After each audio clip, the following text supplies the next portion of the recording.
اس کے کہ کچھ گفتگو کی جائے، آئیے میں چاہتا ہوں کچھ عرض و معروض سے قبل ایک مرتبہ ہم اور آپ گنبد خضرا کی جانب لو لگا کر گنبد خضرا میں آرام فرمانے والے، لمبے لمبے ہاتھوں سے بھیک دینے والے، شفاعت کبریٰ کا مزدع جانفزا سنانے والے، اندھیری قبر میں کام آنے والے، میدان محشر میں جب باپ بیٹے سے، ماں بیٹی سے، شوہر بیوی سے، تمام اعزاء احباء اقربا ایک دوسرے کو پہچاننے کے باوجود پہچاننے سے انکار کر دیں، اس پریشانی کے عالم میں ہم سب گناہگار امت کو پہچاننے والے حضور رحمت عالم نور مجسم شاہ بنی آدم رسول محتشم صلی اللہ تعالی علیہ وسلم کی مقدس بارگاہ میں درود شریف کی ڈالی عشق و محبت کی تھالی میں سجا کر بیک زبان پورا مجمع نذرانے درود پاک پیش کرے۔ اللہم صلی علی سیدنا و مولانا محمد وبارک وسلم صلو علیہ صلاۃ و سلاما علیک یا رسول اللہ صلی اللہ تعالی علیہ وسلم۔ حضرات گرامی وقار، درود پاک اتنا چھوٹا عمل نہیں ہے جتنا چھوٹا سمجھ کر آپ نے نظر انداز کر دیا۔ آج مسلمانوں کے حالات کا جائزہ لیا جائے کہ مسلمان ہر طرف کہیں بھی ہو، کہیں ہوٹل میں بیٹھ جائے، کہیں چائے کی دکان پر بیٹھ جائے، شادی کے موقع پر میرج ہال میں بیٹھ جائے، رسم و رواج کی تقریبات کے موقع پر کسی بھی نشست میں بیٹھے تو مسلمان سب سے پہلے اپنی پریشانی کا رونا رویا کرتا ہے کہ آج ہم ہر طرف سے ہم پریشان کیوں کیے جا رہے ہیں، آج ہمیں ظلم و تشدد کا نشانہ کیوں بنایا جا رہا ہے، آج ہم پر مظالم کیوں اٹھائے جا رہے ہیں۔ مسلمانوں، ایک بات یاد رکھنا، آج اپنی پریشانی کا رونا رونے کے بجائے اگر آج ہم اپنے کردار کو بدل لیں، اپنے عادتوں کو بدل لیں، اپنے کردار و عمل کو بدل لیں، بجائے اس کے کہ ہم ہر طرف اپنی پریشانی کا رونا رونے کے بجائے مدینے والے آقا کی بارگاہ میں لو لگا کر کے درود پاک پڑھنے کی عادت ڈال لے تو میرا ایمان بولتا ہے کہ درود پاک کی برکت سے ہماری کتنی پریشانی دور ہوتی نظر آئی۔ مگر ہمارے پاس درود پاک پڑھنے کا وقت کہاں، دنیاوی میگزین پڑھنے کا ہمارے پاس وقت ہے، اخبارات پڑھنے کا ہمارے پاس وقت ہے،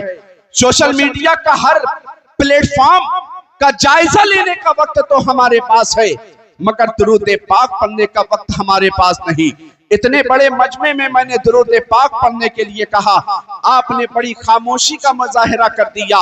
آؤ میں درود پاک کے تعلق سے ایک روایت سنا کر کے اپنی تقریر کا آغاز کرنا چاہوں گا۔ اللہ تبارک و تعالیٰ کے ایک برگزیدہ ولی ہیں جن کا نام حضرت سیدنا سفیان ثوری رحمت اللہ تعالیٰ علیہ ہے، وقت کے بہت بڑے ولی ہیں، وقت کے بہت برگزیدہ ولی ہیں، اللہ تبارک و تعالیٰ کے مقرب بندوں میں جن کا شمار ہوتا ہے۔ حضرت سیدنا سفیان ثوری رحمت اللہ تعالیٰ علیہ اپنی زندگی کا ایک واقعہ بیان فرماتے ہیں کہ یہ حج کا مہینہ ابھی شروع ہونے والا ہے۔ آپ دیکھیں گے کہ ہمارے اطراف و جوانب سے، ہمارے رشتہ داروں میں، ہمارے علاقے سے حجاج کرام حج کے لیے جائیں گے، کبھی کعبے کا طواف کریں گے، کبھی مدینہ شریف میں روضہ رسول پر کھڑے ہوں گے، کبھی مدینہ شریف میں روضہ رسول کے سامنے کھڑے ہو کر کے مصطفیٰ جان میدان رحمت کی بارگاہ میں صلاۃ و سلام کا نذرانہ پیش کرتے نظر آئیں گے، کبھی میدان عرفات میں دوڑ لگاتے نظر آئیں گے، کبھی مقام ابراہیم پر قربانی کرتے نظر آئیں گے۔ سیدنا سفیان ثوری رحمت اللہ تعالی علیہ اپنی زندگی کا ایک واقعہ بیان فرماتے ہیں کہ ایک مرتبہ میں حج کے مہینے میں ایک مرتبہ میں حج کرنے کے لیے کعبہ شریف میں حاضر ہوا ہوں۔ میں خانہ کعبہ کا طواف کر رہا تھا تو میں نے دیکھا ہے کعبے کا طواف کرتے کرتے میں نے اپنی صفوں میں ہزاروں نہیں کئی ہزار کی تعداد میں مسلمانوں کو اللہ کی بارگاہ میں آنسو بہاتے دیکھا ہے کہ وہ مسلمان اپنے دل میں اللہ کا خوف لے کر اپنے گناہوں پر نادم ہو کر کے اپنی طرف جھانک کر کے کہ ہمارا گناہگار وجود اللہ کے گھر میں حاضر ہو چکا ہے، یہ رب کا ہم پر کتنا بڑا کرم ہوا ہے۔ تمام مسلمان اپنے اپنے انداز میں اللہ کو راضی کرنے کے لیے خانہ کعبہ کے سامنے کھڑے ہو کر کے کبھی قرآن کی تلاوت کر رہے ہیں، کبھی اورات و وظائف پڑھ رہے ہیں، کبھی مسنون دعائیں پڑھ رہے ہیں، کبھی علی اللہ کے گھر کے سامنے کھڑے ہو کر کے اپنے گناہوں پر نادم ہو کر کے اپنے گناہوں سے معافی مانگتے چلے جا رہے ہیں۔ انہی صفوں میں میں نے ایک شخص کو دیکھا ہے جس کی عمر بہت زیادہ نہیں تھی، جس کی عمر 22 سے لے کر 30 سال کے درمیان تھی۔ میں نے دیکھا کہ وہ شخص خانہ کعبہ کا طواف کر رہا ہے۔ خانہ کعبہ کا طواف کرتے کرتے اس نے جتنے بھی قدم آگے بڑھائے ہیں ہر قدم پر وہ درود پاک پڑھتا چلا جا رہا ہے، ہر قدم پر اس نے درود مصطفیٰ پڑھنا شروع کیا ہے۔ تو مجھے تعجب ہوا کہ اس نوجوان نے پہلا طواف پورا کیا ہے، پہلا طواف میں جتنا قدم پڑھا ہے، جتنا قدم کے خانہ کعبہ میں چلا ہے، چلنے کے بعد اس نے درود پاک پڑھنا شروع کیا ہے۔ اس نے ایک چکر نہیں بلکہ کعبے کا 7 چکر لگایا، ہر قدم پر وہ درود پاک پڑھتا رہا، وہ درود پاک پڑھتا رہا، درود پاک پڑھتا رہا۔ جب وہ 7 چکر لگا کر فارغ ہو گیا تو میرے دل میں خیال آیا کہ آخر اسے خانہ کعبہ کے سامنے کھڑے ہو کر کے طواف کی کوئی دعا پڑھنی چاہیے، قرآن کی کوئی تلاوت کرنی چاہیے، مسنون دعائیں پڑھنی چاہیے، مگر مجھے تعجب ہو رہا ہے کہ یہ کعبہ شریف میں خدا کے گھر میں حاضر ہو کر ہر قدم پر درود پاک پڑھتا چلا جا رہا ہے۔ تو میں نے اس نوجوان کو قریب بلایا، بلانے کے بعد میں نے پوچھا علی جان مجھے یہ تو بتاؤ کہ تم خانہ کعبہ کا طواف کر رہے ہو، جہاں میں دیکھ رہا ہوں میری نگاہ دیکھ رہی ہے کہ ہر طرف لوگ اپنے گناہوں پر نادم ہو کر کے کہیں آنسو بہا رہے ہیں، کہیں قرآن کی تلاوت کر رہے ہیں، کہیں اللہ کی بارگاہ میں لرزتے نظر آ رہے ہیں، مگر مجھے تعجب ہوا کہ صرف تم ہر قدم پر درود کیوں پڑھ رہے ہو؟ تو اس شخص نے روتے ہوئے کہا تھا حضور جس طرح آپ نے اپنے وطن کو چھوڑ کر کے خانہ کعبہ میں آپ حاضر ہوئے ہیں، اسی طرح حج کرنے کے لیے میں بھی اپنے والد کے ساتھ گھر سے نکلا تھا۔ نکلنے کے بعد راستے میں میرے والد کا انتقال ہو گیا، تو میں نے دیکھا ہے میرے والد کے انتقال کے بعد ایک میرے دل پر بہت بڑا صدمہ تھا کہ میں مسافر تھا، والد کا انتقال ہو گیا، سر سے والد کا انتقال، سر سے والد کا شفقت کا سایہ اڑ گیا ہے۔ یہ کوئی معمولی کم نہیں ہوا کرتا، ایک بچے کے لیے یہ بہت بڑا کم ہوا کرتا ہے کہ اس کے سر سے والدین کا سایہ اڑ جائے تو یہ اس کے لیے بہت بھاری غم ہوا کرتا ہے، اسے برداشت کر پانا بڑا مشکل ہوا کرتا ہے۔ تو میرے دوست تو بات ضمناً آ گئی تو میں آپ کی بارگاہ میں عرض کرتا چلوں کہ والدین اللہ تبارک و تعالیٰ کی کتنی بڑی نعمت ہے۔ آج قاری صاحب قبلہ کے بچوں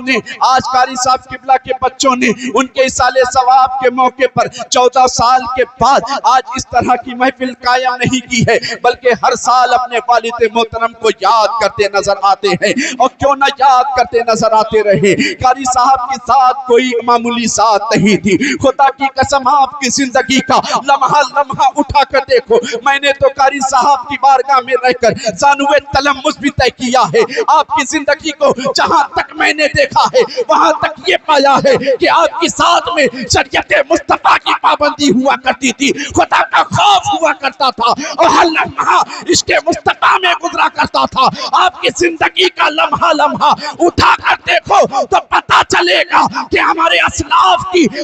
اسلاف نے جس ذریعے سے ہمارے اسلاف نے، ہمارے بزرگوں نے جس نقشے قدم پر چل کر کے اپنی زندگی کو گزارا تھا، حضور قاری صاحب قبلہ نے بھی اپنی زندگی کا پورا لمحہ اس کے انداز میں گزارا۔ نعرہ تکبیر، نعرہ رسالت، جشن عید میلاد النبی، مستق اعلیٰ حضرت زندہ باد۔ ایک مسلمان کی زندگی کا جو مقصد ہوا کرتا ہے، اسی مقصد کے تحت آپ نے زندگی گزاری ہے۔ کیسی زندگی گزاری؟ مصطفیٰ جان رحمت کا فرمان اٹھا کر پڑھو تو پتہ چلے گا کہ مصطفیٰ جان رحمت نے حدیث شریف میں کامیاب لوگوں کی جو نشانی بیان فرمائی ہے، یہ نہیں فرمایا کہ تمہارے پاس دولت آ گئی تو تم کامیاب ہو گئے، تمہارے پاس عزت آ گئی تو تم کامیاب آ گئے، تمہارے پاس شہرت آ گئی تو تم کامیاب ہو گئے۔ مصطفیٰ سے پوچھا گیا کہ یا مصطفیٰ، اے یا رسول اللہ، یہ بیان فرما دیا جائے دنیا میں اچھے لوگ کون ہیں؟ تو مصطفیٰ کا فرمان بولتا نظر آ رہا ہے کہ تم میں سے سب سے بہتر وہ ہے جو قرآن خود سیکھے، دوسروں کو سکھاتا نظر آئے۔ میں تو الحمدللہ انہی کے علاقے کا رہنے والا ہوں جہاں انہوں نے تقریباً 60 سال اپنی زندگی کا عرصہ گزار دیا، اور صرف ایک ہی نہیں بلکہ ہزاروں کی تعداد میں طالبان علوم نبویہ کو قرآن سکھاتے رہے، طالبان علوم نبویہ کو شریعت کی باتیں سکھاتے رہے، طالبان علوم نبویہ کو ایک نہیں ہزاروں کی تعداد میں آپ نے انہیں سنت کا عامل بنا دیا۔ بعد میں عرض کر رہا تھا ایک مسلمان کی زندگی کا مقصد کیا ہونا چاہیے، اسی مقصد کے تحت حضور قاری صاحب قبلہ نے اپنی زندگی کو گزارا ہے۔ یوں ہی نہیں کہ آج ان کے گزرنے کے 14 سال کے بعد بھی آج ان کا ہر شیدائی اپنی نماخوں سے انہیں یاد کرتا نظر آتا ہے، اور اللہ تبارک و تعالیٰ نے انہیں کیسی مقبولیت عطا فرمائی تھی، اور کیوں نہ مقبولیت عطا فرمائے جنہوں نے بزرگوں کے نقش قدم پر چل کر کے اپنی زندگی کو گزارا ہے۔ بات سیدنا سفیان ثوری کی آئی تھی تو ضمناً میں قاری صاحب کی بات آ گئی تو عرض کرتا چلا کہ سیدنا سفیان ثوری فرماتے ہیں کہ اے علی جاں یہ تو بتا کہ تم نے ہر قدم پر صرف درود پاک کیوں پڑھا ہے؟ تو وہ شخص کہنے لگا حضور میں سفر کرنے کے لیے گھر سے نکلا تھا، جب گھر سے نکلا کچھ دور چلا تھا، اپنی منزلوں کو طے کر رہا تھا کہ کعبہ شریف پہنچ بھی نہیں پایا تھا، میرے والد کا سایہ میرے سر سے اٹھ گیا تھا، میرے والد کا انتقال ہو گیا۔ میں نے اپنے والد کے انتقال کے بعد دیکھا کہ ایک میرے اوپر اتنا بھاری غم، دوسری طرف میں نے نگاہ اٹھا کر دیکھی کہ میرے والد کا چہرہ انتقال کے بعد بالکل کالا پڑ چکا ہے۔ یہ ایک مردے کے لیے اچھی نشانی نہیں ہوا کرتی کہ مردہ جب دنیا سے جائے تو اس کا چہرہ ایک دم کالا پڑ جائے، بالکل سیاہ ہو جائے۔ تو میرے دل میں خیال پیدا ہوا کہ آخر میرے والد کا چہرہ دیکھنے کے بعد لوگ ان کے بارے میں طرح طرح کی باتیں کریں گے، تو میرے دل میں خیال آیا تو میں نے اس خیال کے ساتھ اپنے والد کے سر پر اپنے والد کے چہرے پر ایک چادر ڈال دیا۔ چادر ڈالنے کے بعد میں اپنے والد کا غم لے کر دل میں سو ہی رہا تھا، قنوطگی کی کیفیت میرے اوپر طاری ہوئی ہے۔ تو میں نے خواب میں ایک بزرگ کو دیکھا ہے، ایک بزرگ جن کے چہرے پر نورانیت کے آثار نمودار ہو رہے ہیں۔ اس بزرگ کو میں نے خواب میں دیکھا ہے کہ وہ بزرگ میرے خواب میں تشریف لائے ہیں، جن کا چہرہ بہت نورانی ہے، جن کا لباس صاف و شفاف آئینے کی طرح چمک رہا ہے۔ اس بزرگ نے میرے والد کے قریب ہو کر کے میرے والد کے سر سے چادر کو ہٹایا ہے۔ چادر ہٹانے کے بعد ان کے ہاتھ پر، ان کے سر پر دست شفقت پھیرا ہے۔ جیسے ہی اس بزرگ کا ہاتھ پھیرنا ہوا تو میں نے دیکھا ہے اس بزرگ نے ہاتھ پھیرا ہے، وہی میرے والد جن کے انتقال کے بعد ان کا چہرہ بالکل کالا پڑ چکا تھا۔ وہ بزرگ جو خواب میں آئے ہیں انہوں نے دست شفقت پھیرا ہے تو میں نے دیکھا والد کے چہرے سے نورانیت کے آثار نمودار ہو رہے ہیں۔ اب وہ بزرگ پلٹ کر جانے لگے تو میں ان کے دامن کرم کو پکڑ کر کے ان سے لپٹ گیا اور عرض کرنے لگا حضور آپ کون ہیں؟ آپ نے میرے والد کے اوپر اتنی شفقت کا ہاتھ کیوں بڑھایا ہے؟ تو وہ بزرگ کہنے لگے تو مجھے پہچانتا نہیں ہے، میں ہی تو صاحب قرآن محمد ابن عبداللہ ہوں، تو مجھے پہچانتا نہیں ہے، میں ہی تو سراج میں ہی تو یاسین و طٰہٰ کی متصل صفت سے رہنے والا ان شخص ہوں، تو مجھے جانتا نہیں ہے، میں